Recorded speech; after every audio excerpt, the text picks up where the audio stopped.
Good evening. Praise the Lord.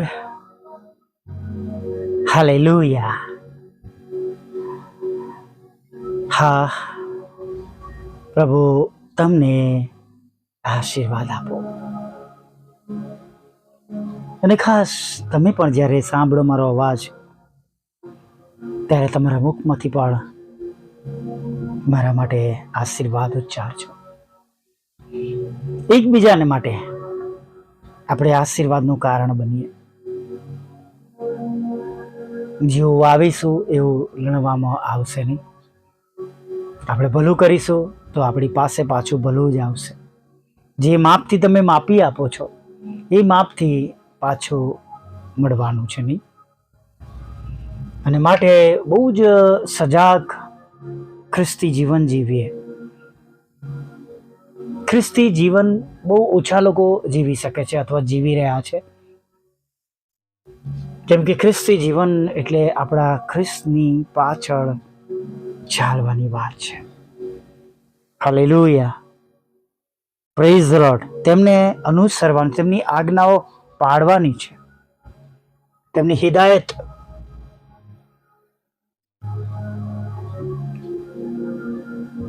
તેમના commands આપણે આપણા જીવનમાં ઉતારવાના છે. ઘણી બધી વાર નાની નાની બાબતો આપણે કરી શકતા નથી. ઘણું મોટું મોટું કામ આપણે કરી લઈએ છીએ, પણ નાની નાની બાબતો આપણે છોડી દઈએ છીએ નહીં. પણ પ્રભુની સાથે આપણે બનેલા રહીએ, પ્રભુની સાથે જોડાયેલા રહીએ અને એ ખ્રિસ્તમય જીવન આપણે જીવીએ. કેમ કે આપણે જે કંઈ છે આપણે તેમનાથી છે, બધું તેમના દ્વારા જ છે. કંઈ પણ એવું નથી કે જે તમને કે મને આપણા પોતાના દ્વારા આપણને પ્રાપ્ત થયું હોય. અને એવું જે કંઈ આપણી પાસે હશે કે આપણે પ્રાપ્ત કરીએ આપણા પોતાના દ્વારા, એ તો જાણે કે પૃથ્વી પરની કોઈ બાબત હોય, આજે છે કાલે ન પણ હોય. Praise the lord. કેમ કે માણસો સદા આપણી સાથે રહેતા નથી. કદાચ કોઈક પીઠબળ આપણું વ્યક્તિઓ છે, ધન છે, દોલત છે, જોબ છે, બિઝનેસ છે, કે આપણી પોઝિશન છે, સદા આપણી સાથે નથી રહેતી. પણ ખ્રિસ્તમય જીવન જીવવાથી આપણા પ્રભુ સદા સર્વદા આપણી સાથે રહે છે. અને ત્યારે એ જીવનનો મહિમા આપણે જોઈ શકીએ છીએ. એ જીવન જીવવાથી મતલબ તેમના રાજ્યને, તેમને ન્યાયપણાને શોધીને આપણે આપણા ઈશ્વર દ્વારા, પ્રભુ દ્વારા આશીર્વાદિત થઈએ છીએ. Praise the lord. એવું કંઈ છુપાયેલું નથી કે જે તમને ને મને ન મળે. જ્યારે આપણે સુવાર્તા વાંચીએ છીએ, પવિત્ર શાસ્ત્ર વાંચીએ છીએ, ત્યારે એમાંથી આપણને સમજણ મળે છે. હું ઘણી વાર કહું છું કે જ્યારે સુવાર્તા આપણે ઘડી વાંચીએ છીએ ત્યારે પ્રભુ ઈસુ ખ્રિસ્તના જીવન પરથી ઘણું બધું જાણવા મળે છે. પત્રો દ્વારા પાછળ આપણને ઘણી બધી બાબતો શીખવા મળે છે. અને જૂના કરારની અંદર આપણે ઘણું બધું જોઈ શકીએ છીએ, ઘણું બધું શીખી શકીએ છીએ, ઘણો ઇતિહાસ જાણી શકીએ છીએ. ઘણા બધા જીવાઈ ગયેલા જીવનો દ્વારા એ મુશ્કેલીઓ, એ તકલીફો, એ બાબતો જે બની ગઈ, એના દ્વારા આપણો વિશ્વાસ પ્રભુમાં વધે છે નહીં. અને માટે આપણે દરરોજ વાંચીએ, પવિત્ર શાસ્ત્ર બાઇબલ વાંચીએ, અને વાંચવા ખાતર નહીં, તેને મનન કરીએ. Praise the lord. ભલે તમે ગમે તે અધ્યાય વાંચતા હોવ, જૂનો કરાર, નવો કરાર, પણ એક નવો કરાર આપણી સાથે હંમેશા રાખીએ અને જ્યારે સમય મળે ત્યારે નવા કરારને જેમાં 4 સુવાર્તા પ્રથમ આપણે જે છે એને વાંચતા રહીએ. તમે જોજો, દરેક સમયે દરેક દ્રષ્ટાંત અને દરેક ચમત્કાર જે પ્રભુ ઈસુ દ્વારા કરવામાં આવ્યા એ આપણને દરેક સમયે નવું નવું શીખવાડે છે, નવું નવું સમજાવે છે. જો તમારે અનુભવ કરવો હોય તો તમે દિવસમાં 2-3 જગ્યાએ, જો તમારે કોઈ જગ્યા પર વચન આપવાનું હોય તો તમે એક કલમ લઈને તેના પર તૈયારી કરીને જશો. હું તમને ખાતરી આપું છું, પવિત્ર આત્મા પિતા 3 જગ્યાએ તમારી સાથે અલગ અલગ વાત કરાવશે. વચન પ્રભુનું છે અને હંમેશા જ્યારે આપણે પ્રભુને આગળ નમી જઈએ છીએ ત્યારે ઉપરથી આપણને એના ખુલાસાઓ મળે છે. અને માટે આપણે આપણા જીવનોમાં આપણું રેગ્યુલર જીવન, પ્રભુમય ખ્રિસ્તમય જીવન આપણે વધારે મજબૂત બનાવે.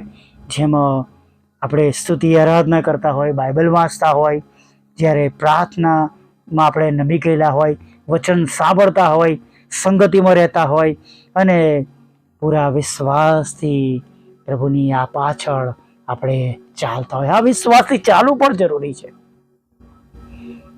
અને વિશ્વાસ સાથે આપણું જીવન પણ એવું હોવું જરૂરી છે. આપણા કાર્ય પણ હોવા જરૂરી છે.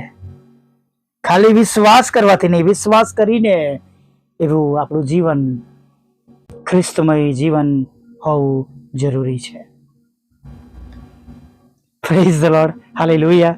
ઘણીવાર આશીર્વાદના રસ્તાઓ બહુ સહેલા હોય છે, પણ તો પણ આપણે એ રસ્તાઓ પર ચાલી શકતા નથી. કેમ કે જગતનો લોભ, લાલચ, જગતની ચમક દમક અને જગતનો એસ ઓર આરામ અથવા જગતની એ બાબતો જે જગતની બાબતો જે આપણા શરીરને પડવારને માટે સુખ આપતી હોય. અને ઘણી બધી વાર આપણે પડવારના સુખોમાં અને થોડા એવા જગતના સુખો મેળવવામાં આપણે આત્મિક આનંદ, આત્મિક સંગતિ અને સર્વદા જે પ્રભુના દ્વારા આપણને આનંદ મળવાનો છે એનાથી આપણે વંચિત થઈ જઈએ છીએ, દૂર થઈ જઈએ છીએ અને ગુમાવી દઈએ છીએ. જો કદાચ આપણે આ જગતનું ધન વિશે વાત કરીએ તો કે છે ઉડાવ દીકરો બધું જ લઈને એ નીકળી ગયો, એના ભાગની સંપત્તિ લઈને નીકળી ગયો, પણ અંતમાં એની બધી સંપત્તિ ખલાસ થઈ ગઈ, વપરાઈ ગઈ. આપણે જોઈએ છીએ લોહિયાળ સ્ત્રીની કે એના રોગની પાછળ એની બધી આજીવિકા ખતમ થઈ ગઈ, પૂરી થઈ ગઈ. કાયમ ફક્ત પ્રભુ આપણા જીવનમાં રહે છે, હંમેશા રહે છે. હંમેશા આપણા ઈશ્વર, આપણા પ્રભુ આપણી સાથે છે, કે જે આપણને મૂકી દેતા નથી, જે આપણને છોડી દેતા નથી. હંમેશા ફોર એવર તેઓ આપણી સાથે છે. ભલા મિત્રો, ખ્રિસ્તી જીવન જીવીએ. ભલે મુશ્કેલીઓ છે, મુશ્કેલીઓ પડી રહી છે, બાબતો અઘરી લાગે છે, પણ ભલા મિત્રો, જ્યારે આપણે પ્રભુની સમક્ષ હોઈશું ત્યારે આ બધી બાબતો આપણા માટે ન્યાયના કાળે આશીર્વાદરૂપ બનશે. કદાચ અહીંયા શરમાવવું પડે, પણ ત્યાં એ સમયોમાં શરમાવવું નહીં પડે. Praise the lord. અહીંયા ચાલશે પણ ત્યાં નહીં ચાલે. અહીંયા તકો છે, ચાન્સ છે, અને અહીંયા આગળ આપણે આપણું જીવન ગમે તેટલી વાર ફરીને એકવાર શરૂ કરી શકીએ છીએ. ઘણા બધા લોકો બેકસ્લાઇડ થાય છે, પછી પાછા ઊભા થાય છે, ને આપણે જાણીએ છીએ. ત્યારે વાલા મિત્રો, આવો આજે સાંજે આપણા જીવનોને આપણે ચેક કરીએ, અને જો એ ખ્રિસ્ત રહિત જીવન છે, ખ્રિસ્તી છે પણ ખ્રિસ્ત રહિત છે, તો સજાગ બનીએ. અને જો ખ્રિસ્તમય જીવન જીવી રહ્યા છે તો વધારે મજબૂત બનીએ અને ચકાસીએ કે જો કોઈ એવી ન ગમતી બાબતો હોય તો આજે એને દૂર કરી દઈએ. Praise the lord, hallelujah. હવે એક નાની પ્રાર્થના સાથે સાંજના સમયમાં આગળ વધીએ. ભલા પ્રભુ, અમે તમારી સ્તુતિ કરીએ છીએ અને તમારો પુષ્કળ આભાર માનીએ છીએ. અને પ્રભુ, આભાર માનતા, સ્તુતિ કરતા, આરાધના કરતા પ્રભુ અમે તમારા ચરણોમાં નમી જઈએ છીએ. થેન્ક યુ પ્રભુ. આજે આખો દિવસ તમે અમારી સાથે રહ્યા છો પ્રભુ. આજે આખો દિવસ તમે અમારી સંભાળ લીધી છે પ્રભુ. આજે આખો દિવસ તમે અમારી ચિંતાઓ દૂર કરી છે પ્રભુ. આજે આખો દિવસ તમે અમને પડવા દીધા નથી પ્રભુ. આજે આખો દિવસ તમે ખોરાક, વસ્ત્ર, અન્ન, પાણી પૂરા પાડ્યા છે પ્રભુ. આજે આખો દિવસ તમે અમારી પ્રાર્થનાઓના ઉત્તર આપ્યા છે પ્રભુ. અને પ્રભુ, અમે જેટલું પણ કહીએ, બોલીએ પ્રભુ તમારી સમક્ષ પ્રભુ, એ સગળું ઓછું છે. કેમ કે પ્રભુ, અમે તંદુરસ્ત છે, અમારા શરીરના અંગો કામ કરી રહ્યા છે. અને પ્રભુ, એવા ઘણા બધા આશીર્વાદો આજે અત્યારે આ સમયે અમારી પાસે છે, જે બધાની પાસે અથવા દરેકની પાસે નથી પ્રભુ. એના માટે પ્રભુ અમે સ્તુતિ કરીએ છીએ અને તમારો આભાર માનીએ છીએ. આભાર એટલા માટે માનીએ છીએ કે પ્રભુ, તમે જે ખરા ઈશ્વર છો એ અમને મળ્યા છે. અને પ્રભુ, અમે તારણના રસ્તાને પ્રાપ્ત કરી શક્યા છે. એ સાંકડો માર્ગ પ્રભુ અમે જાણી શક્યા છે પ્રભુ. અને પ્રભુ, અમે તમારા લોહીમાં પ્રભુ પાપોની માફી પામી શક્યા છે. માટે પ્રભુ માગી શક્યા છે. તેના માટે અમે તમારો પુષ્કળ અને પુષ્કળ આભાર માનીએ છીએ પ્રભુ. તમે જ્યારે અમારા એવા ખરા ઈશ્વર છો ત્યારે પ્રભુ અમે તમારા ચરણોમાં નમી જતા ઘણા બધા લોકોને તમારું પવિત્ર ભલું નામ મળે એના માટે પ્રાર્થના કરીએ છીએ પ્રભુ. એના માટે તમે અમારા બધાની સેવાઓને તમે આશીર્વાદિત કરો, રૂકાવટો તોડો પ્રભુ. અને પ્રભુ, સર્વ જગ્યાઓ પર પ્રભુ જ્યાં તમારી જરૂરિયાત છે પ્રભુ, ત્યાં તમે સહાય કરો, મદદ કરો. તમારા વચનને આશીર્વાદિત કરો, સ્તુતિ, આરાધનાને, પ્રાર્થનાઓને. અને પ્રભુ, જે કંઈ સંગતિ તમારા નામે થાય છે એને તમે બમણા આશીર્વાદ સાથે ભરી દો, એવી અમે પ્રાર્થના કરીએ છીએ પ્રભુ. જેમ સ્વર્ગમાં તેમ પૃથ્વી પર તમારી ઈચ્છા પૂરી થાય. અને પ્રભુ, દરેક ઘૂંટણ નમે, દરેક જીભ કબૂલ કરે તમે ઈશ્વરના દીકરા છો. વચન પૂર્ણ થયા સમયમાં એવું તમે થવા દેજો પ્રભુ. ખાસ જેઓ તમારાથી દૂર ગયા છે, બદફેલીમાં છે, જે શરીર તમે આપ્યું છે, જે તમારા રહેવાનું સ્થાન છે પ્રભુ, ત્યાં દારૂ છે પ્રભુ, જુગાર છે પ્રભુ પિતા, અને પ્રભુ ડ્રગ્સ છે પ્રભુ, પર સ્ત્રી છે, પર પુરુષ છે પ્રભુ પિતા. ત્યારે પ્રભુ એ જગતની સર્વ બાબતો ત્યાંથી નીકળી જાય પ્રભુ, એવી પ્રાર્થના કરીએ છીએ પ્રભુ પિતા.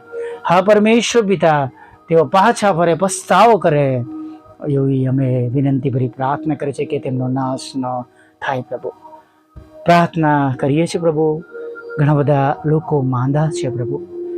દરેક એ બીમારોને અમે તમારી પાસે લાવીએ છીએ પ્રભુ. ભાઈ દિલીપને, બેન્જામિન ભાઈને, નીતેશભાઈને પ્રભુ પિતા ખાસ યાદ કરજે. હેનરી ભાઈને પ્રભુ યાદ કરજે. જોસફ ભાઈને યાદ કરજે પ્રભુ. આ તમારા વડીલો, આ તમારા સેવકો પ્રભુ, જેમના જીવનો દ્વારા તમે મહિમા પામો પ્રભુ. અને હજી પણ પ્રભુ તેઓ તમારા નામ તંદુરસ્તી મેળવીને પ્રભુ તમારો મહિમા પ્રગટ કરે પ્રભુ. એના માટે તમે તેમને સંપૂર્ણ સાજાપણું આપજો પ્રભુ.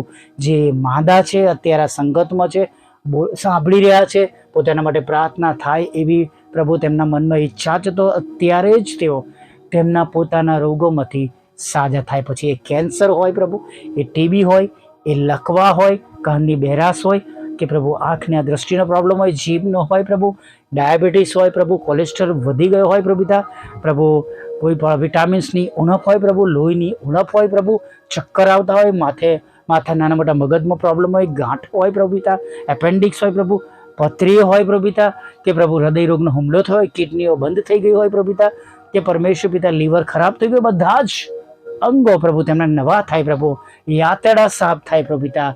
અને પ્રભુ બગાડ દૂર થાય પ્રભુ, કરોડરજ્જુના પ્રશ્નો દૂર થાય, ઘૂંટણોના પ્રશ્નો દૂર થાય, અને તમારા બાળકો સંપૂર્ણ સાજાપણો પ્રાપ્ત કરે એવી આજે સાંજે અમે પ્રાર્થના કરીએ છીએ.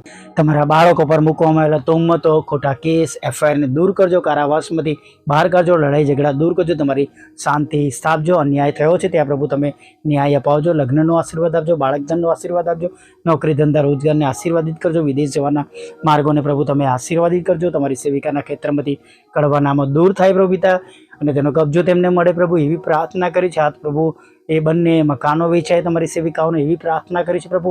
હા પ્રભુ, શિલ્પાબેનને માટે પ્રભુ પ્રાર્થના કરી છે, તેઓ વિદેશ જઈ શકે પ્રભુ પિતા એવી અમે પ્રાર્થના કરીએ છીએ પ્રભુ. તમારા સેવકનો પ્લોટ પણ વેચાય એવી વિનંતી કરીએ છીએ પ્રભુ. પ્રાર્થના કરી છે વિધુરો, વિધવા બહેનોના, તોમનબુદ્ધ લોકો, માનસિક રોગો, વિકલાંગોની સાથે રહેજો. દેશ અને વિદેશમાં જે પ્રકારની પરીક્ષાઓ આપે છે, આરએનની પરીક્ષા, પ્રમોશન માટેની પરીક્ષા, ગ્રેજ્યુએશન માટે પરીક્ષા, સ્કૂલની પરીક્ષામાં તમારા બાળકોને તમે ઉત્તીર્ણ કરજો પ્રભુ. પ્રાર્થના કરીએ છીએ અમારા વાહન રૂપી વિનંતીને તમે, અરજને તમે નોંધ મળે છે પ્રભુ.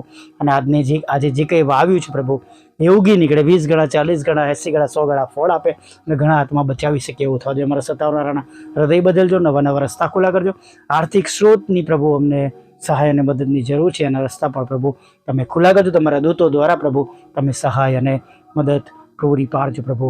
રાત્રિમાં મીઠી નિંદ્રા આપજો, ખોરાક વસ્ત્ર અન્નપણી આપજો, પાપોની ક્ષમા કરજો. એક સુંદર સવારમાં ફરી વાર પ્રભુ તમારું ભજન કરવાનું તેડી લાવજો. માગતા પ્રભુ ઈસુમાં આટલું સાંભળો, દીવા માન્ય કરજો.